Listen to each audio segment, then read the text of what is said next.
근데 너무 콘텐츠 만드는 사람이어서 너무 진지하죠. 애기가 진지한 얘기하는 거 되게 싫어해요, 저희 아들이. 그래서 엄마는 진지한 얘기 좀 하지 마 그러는데 엄마는 하는 일이 진지한 얘기 하는 거라서 어쩔 수가 없어.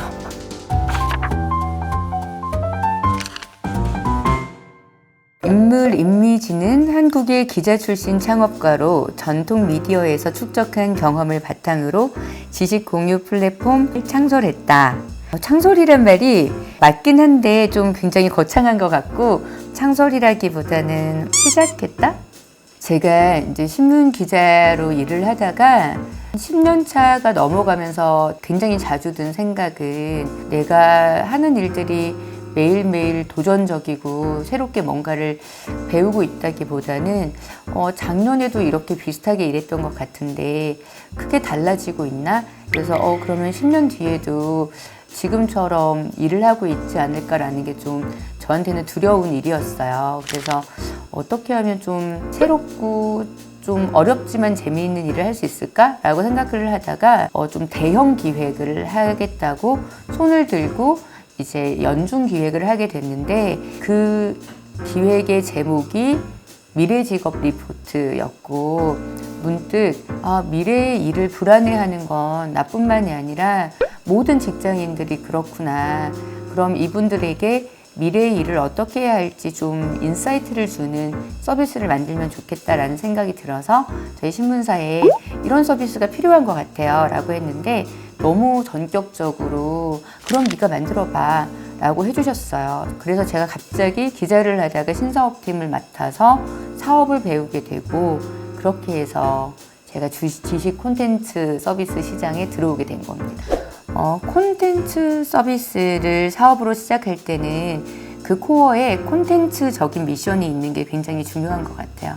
신문사 사람들은 저뿐만 아니라 제 위에 계시던 상사분들도 다 그렇게 이야기를 중심으로 뭔가를 사고하는 사람들이지 평범한 회사에서 신사업을 이렇게 발의를 했다면 아마도 그런 기대 매출이나 이게 뭐 어떻게 이익을 낼 건지 수익 모델을 한번 생각해봐 라고 했겠지만 우리는 다 이 콘텐츠가 시대적으로 필요한지 안 필요한지 이 이야기만 했고 이 미디어가 지금 읽고 있는 시대의 맥락 그래서 왜 이 미디어가 던지려는 메시지가 중요하지? 그거에 집중해서 사업을 시작했다는 거였어요.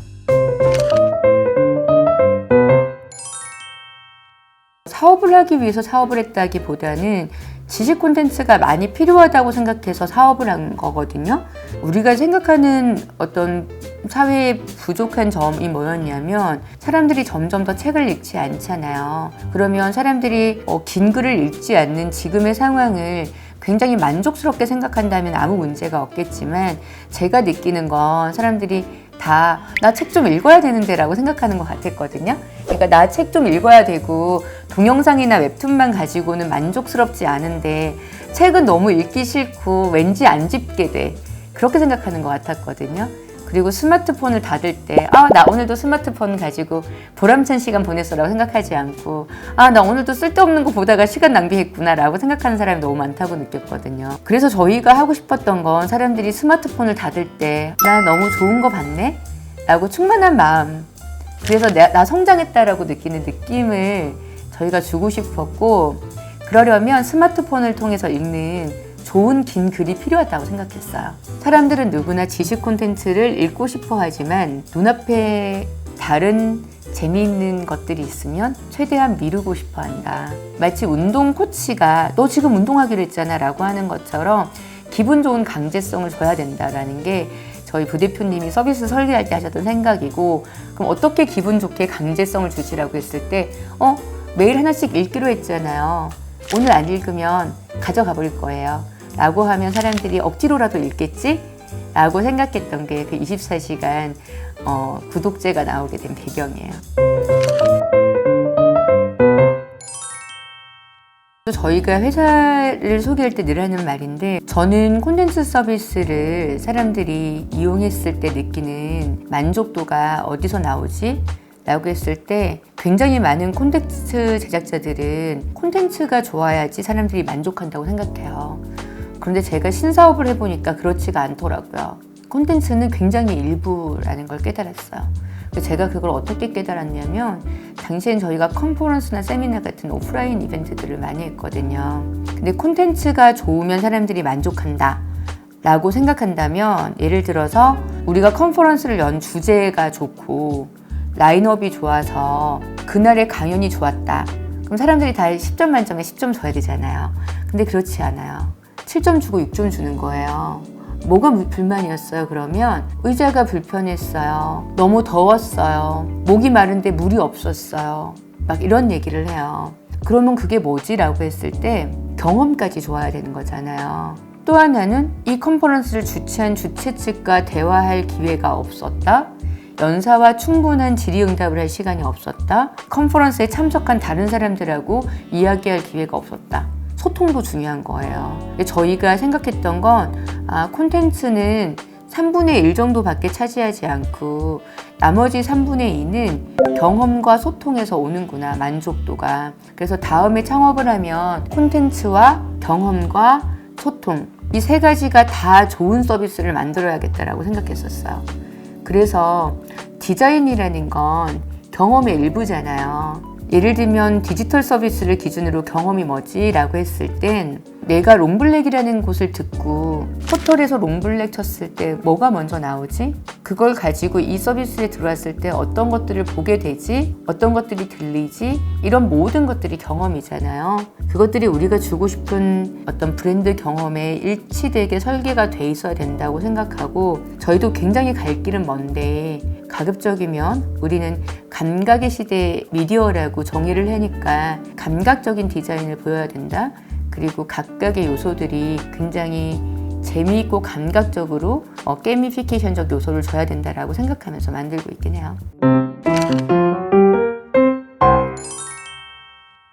저희 롱블랙은 직장인들을 세 단계로 나누고 있어요. 처음에가 스타팅 스테이지, 두 번째가 점핑 스테이지, 세 번째가 리딩 스테이지거든요. 스타팅 스테이지는 이제 막 사회생활을 시작한 분들인데, 그분들은 뭘 배워야 되냐면 기술을 배워야 돼요. 어떤 거냐면 이메일 쓰는 법, 상사와 대화하는 법, 보고서 만드는 법, 엑셀 쓰는 법, 이런 거잖아요. 그 기술을 배워야지만 사실은 자기가 펼치고 싶은 역량을 잘 펼칠 수 있거든요. 그래서 아마도 짧게는 2년, 길게는 5년 그런 기술을 다 배우고 나면 그 다음에는 본격 도약을 해야 돼요. 그러면 그게 바로 점핑 스테이지인데, 그 점핑 스테이지에 필요한 건 뭐지? 라고 했더니 기술이 아니라 감각, 기획력. 그래서 똑같은 일을 해도 남들과 한 끗 다르게 하는 방법, 그걸 배워야 된다고 생각하고, 저희는 이미 기술은 다 배운 이제 막 주니어를 뗀 직장인들이 나 어떻게 하면 감각 키울 수 있어? 롱블랙을 보세요 라고 할 수 있는 게 저희 롱블랙이고요. 저희 EP9은 익스텐디드 플레이라는 음반이에요. 저희는 이 EP라는 단어가 책보다는 가볍고 뉴스보다 좀 묵직한 저희 콘텐츠를 굉장히 잘 설명하는 단어라고 생각했고, 또 한편으로는 에피소드, 익스피리언스, 익스플로어, 굉장히 좋은 멋진 가슴 뛰는 단어들이 EP를 넣고 있잖아요, 그 안에. 그래서 그런 것들이 좀 떠오르길 바랬거든요. 근데 많은 분들이 사실은 일단 직업을 정하고 나면 굳이 도전하지 않아도 된다고 생각하고 있잖아요. 그런데 익스트라 오디너리한 분들은 끝없이 도전하고 싶어 하는 것 같아요. 그런 분들이 있다는 걸 저희가 알잖아요. 그러니까 지금 하는 일만 적당히 해도 충분히 계속 일할 수 있지만, 나는 그렇게 일하고 싶진 않고 가슴 뛰는 일을 찾고 싶고 더 새로운 일에 도전하고 싶고, 그래서 내 한계가 어딘지 가보고 싶어 하는 사람들, 그 사람들에게 우리가 가장 앞서 있는 기술 트렌드를 전해서 더 큰 용기를 주고 싶다는 마음으로 저희는 엑스트라 오디너리 피플을 위해서 EP9을 만들고 있어요.